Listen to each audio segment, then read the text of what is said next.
जसं 47 साली विठ्ठलाला सत्याग्रह करून सर विठ्ठल सगळ्यांसाठी खुला झाला, बडव्यांनी विठ्ठलाला घेरलं होतं आणि विठ्ठल आपल्या सगळ्यांसाठी खुला झाला.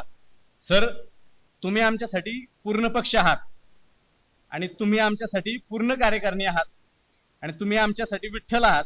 आता फक्त विनंती हीच की कुठेही जा, कुठल्याही उच्च शिखरस्थानी बसा, शेजारी जी बडव्यांची गर्दी आहे त्यासाठी आता सत्याग्रह नको. वारंवार जर तीच गोष्ट म्हणजे अगदी सर प्रामाणिक बोलतोय, इथं आमचे बबन तात्या आहेत, बाप्पू आहेत, नाना आले नाहीत. सांगण्याचं तात्पर्य हेच की माझ्यासारखा तळागाळातला कार्यकर्ता सर अगदी विद्यार्थी दशेपासून ग्रामपंचायत पर्यंत काम करतो, परंतु हे सगळं करत असताना पक्षीय अजेंडा न लावता माणूस हेच विकासाचं धोरण आहे आणि तोच विकासाचा केंद्रबिंदू आहे हे पाहून सर आम्ही सुद्धा तुमच्याशी नाळ जोडली. सर आपली कनेक्टिव्हिटी इतकी चांगली आहे की आता तुम्हाला सोडून खरं तर विचारसरणी माझी नाहीये, परंतु तरी देखील